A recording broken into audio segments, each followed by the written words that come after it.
Hello दोस्तों, आज आप लोग को मैट्रिक में दो चार गो ऐसा सूत्र है जो बच्चे को याद करने में बड़ा दिक्कत होता है, जो कि एकदम इजी तरीका से उस सूत्र को लिखा जा सकता है। जैसे आप देखिए, नियामक ज्यामिति में एक सूत्र है त्रिभुज का क्षेत्रफल के 1/2 into x1 into y2 minus y3 plus x2 y3 minus y1 और x3 y1 माइनस y2।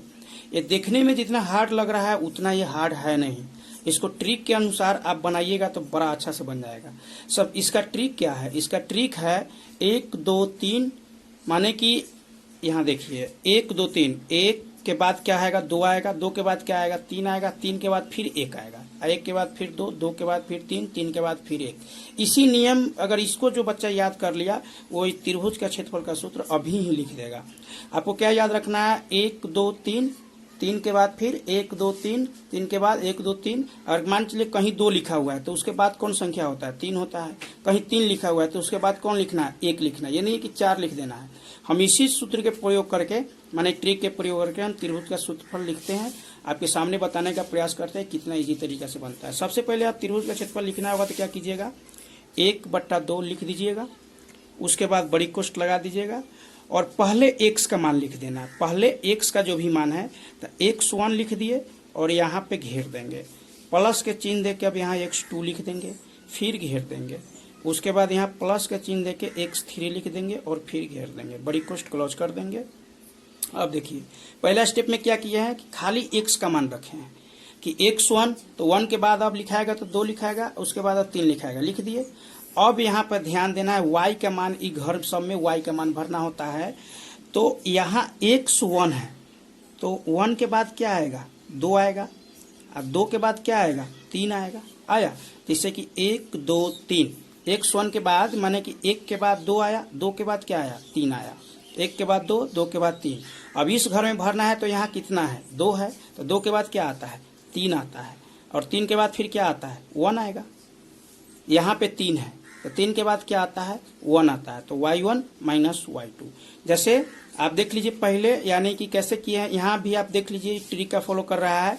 1 2 3, फिर यहाँ पे चलना है तो 2 के बाद 3, और 3 के बाद 1, यहाँ 3 है तो 3 के बाद 1, 1 के बाद 2। एक बार और हम लिख के इसको बता देते हैं, आप लोग को याद हो जाएगा। जैसे देख लीजिए, आपको लिखने क्रम में से लिखेगा। पहले x1, x का मान रख दीजिएगा, x1 प्लस x2, उसके बाद प्लस x3, ये लिख के ना घेर के ऐसे कर दीजिएगा। उस करना क्या है इसमें, अब आपको y का मान भरना है। तो देखिए यहाँ पे x1 है तो 1 के बाद क्या होता है? 2 होता है, यानी कि y2, और y2 के बाद y3। अब यहाँ x2 है तो 2 के बाद क्या होता है? 3, तो y3, और 3 के बाद क्या आता है? 1, तो y1। बिचला घर में खाली y का ही मान रखा जाएगा। और यहाँ x3 है, इसका अर्थ क्या है? y1 होगा, और यहाँ y2 होगा। ये आपका त्रिभुज का क्षेत्रफल लिखा गया बहुत इजी तरीका से। अब देखिए उसके बाद एगो विभाजन सूत्र है। देखने में जितना हार्ड लग रहा है उतना ये हार्ड है नहीं। इसके लिए आपको क्या याद रखना होगा? ट्रिक क्या है? 1 2 2 1, 1 2 2 1, बस यही ट्रिक अगर आप याद रखते हैं तो आपका विभाजन सूत्र लिखा जाएगा। जैसे यहाँ पे देखिए हम लिखते हैं, तो पहले आप m1 और m2 का मान लिखिएगा। यहाँ पे लिख रहे हैं विभाजन सूत्र, माने कि में से घेर दिए, m1 तैका दूर छोड़ेंगे प्लस m2, बट्टा में फिर वही लिखेंगे m1 और प्लस फिर m2, कॉमा देके फिर लिखेंगे m1 और प्लस m2, बट्टा में फिर वही लिखेंगे m1 और प्लस m2। देखिए इतना तक लिखने में कोई दिक्कत किसी को? जैसे यहाँ पे लिखे हैं, क्या लिखे हैं? m1 और m2 आपको लिखना है, तो m1 प्लस m2, फिर नीचे भी वही लिख देंगे m1 प्लस m2, फिर उसके बाद m1 प्लस m2 और m1 प्लस m2। चार इतना जगह लिख दिए, कोई दिक्कत नहीं है। अब आपको ये पहले का जो होता है x का मान होता है, दूसर का जो होता है y का मान होता है, तो इस पर 1 बैठाना है। आपको बताया है कि 1 के बाद 2 आएगा, 2 के बाद 1 आएगा। तो m1 है, इसका अर्थ क्या हुआ? यहाँ x2 होगा, और यहाँ m2 है, इसका अर्थ क्या हुआ? x1 होगा। इसमें m1 है, इसका अर्थ है कि y2 होगा, और इसमें m2 है, इसका अर्थ है कि y1 होगा। ये भी सूत्र आपको इजी तरीका से लिखा गया। एक बार और देख लीजिए, हम लिख रहे हैं, फिर से इस सूत्र को लिख रहे हैं। तो विभाजन सूत्र जब लिखना है तो क्या करिएगा कि m1 प्लस m2, पहले इसी को लिखना है, ma के लिखना है, फिर नीचे m1 प्लस m2, कॉमा, फिर यहाँ पे m1 प्लस m2 बट्टे m1 प्लस m2 लिख दिए। उसके बाद अब पहले का x का होता है, दूसरा का y का होता है, बैठा दीजिए।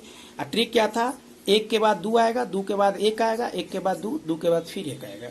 मैंने m1 है, इसका अर्थ क्या है, x2 होगा। यहाँ m2 है तो x1 होगा, और यहाँ m1 है y2 होगा, और यहाँ m2 है तो y1 होगा। ये दो गो सूत्र उम्मीद करेंगे कि आपको एकदम क्लियर हो गया होगा। एक और सूत्र है यहाँ पे, जो जब समीकरण हल करते हैं उसमें ब्रज गुणज का जो सूत्र होता है वो बड़ा माने कि बच्चा को कन्फ्यूजन होता है। ये सूत्र नहीं जो बच्चा को जल्दी याद होता है, लेकिन आज के बाद ये सूत्र याद करने में किसी को कोई दिक्कत नहीं होगा।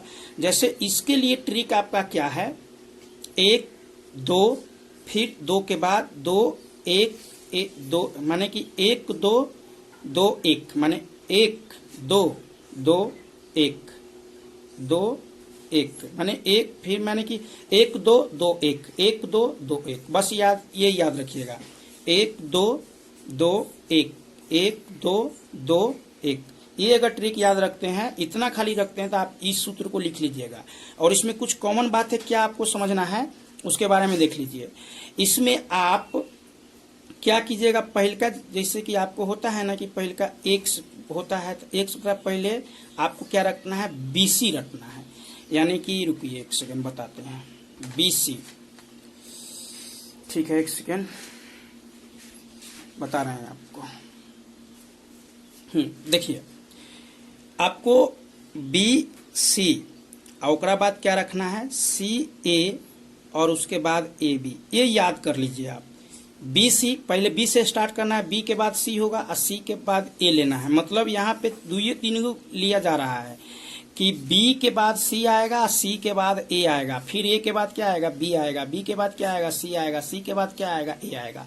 मतलब इसका ट्रिक ABC, बस यही 3 गो है, ये है ABC। 3 गो अगर आप रट लेते हैं तो ये पूरा सूत्र आप डाल लीजिएगा। तो एगो ABC, इंग्लिश में भी ABC, जैसे कि A के बाद B और B के बाद C, A के बाद B और B के बाद C, और अंक में क्या रटना है, 1 2 2 1 1 2 2 1, ये रटना है। अब हम बैठाते हैं, तो पहले का क्या कीजिएगा, x बट्टा लिख के ये BC B और C माइनस लगा के फिर BAC लिखिए, माइनस लगा के फिर BC लिख दीजिए, बराबर y बट्टा इसको लेना है। तब B यहाँ क्या है, अंत क्या हुआ है, C हुआ है, तो इसका अर्थ है कि फिर CA से स्टार्ट होगा, तो CA और फिर माइनस करके CA कर देना है। अब बराबर 1 बट्टा ये है AB माइनस AB हो गया। अब आपको बताए थे कि यहाँ पे मान डालना है 1 2 2 1, तो ई हो जाएगा 1, ई हो जाएगा 2, ई हो जाएगा 2, ई हो जाएगा 1। देखिए 1 2 2 1, फिर 1 2 2 1, फिर 1 2 2 1 हो गया। ब्रज गुणज का विधि का सूत्र ही हो गया। एक मान कैसे निकलता है, इससे एक बार इसको टैली करते हैं, फिर एक बार इससे इसको टैली करते हैं। तो x के मान निकालना है तो इसके बट्टे इसके बराबर इतना, फिर y के मान निकालना है तो इसके बराबर इतना करते हैं। एक बार और इस सूत्र को हम लिख देते हैं। सूत्र आपको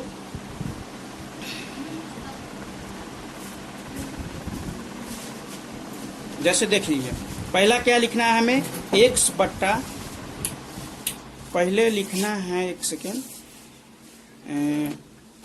x बट्टा BC और फिर माइनस करके क्या लिखना है, BC बराबर y बट्टा क्या लिखना है, C है तो C से फिर स्टार्ट होगा, CA माइनस CA बराबर 1 बट्टा AB।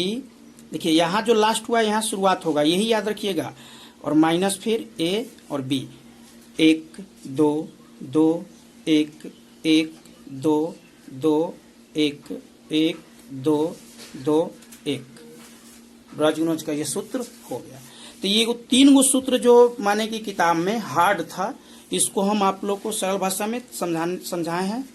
और भी क्वेश्चन कुछ हार्ड है, जो सूत्र है जो बच्चा को याद नहीं होता है, तो हर दिन आपको वीडियो मिलेगा। अगर ये सूत्र अच्छा लगा होगा, याद अगर आपको हो गया होगा, तब चैनल को सब्सक्राइब कर दीजिएगा, और अच्छा लगेगा तो दूसरे को भी भेजिएगा।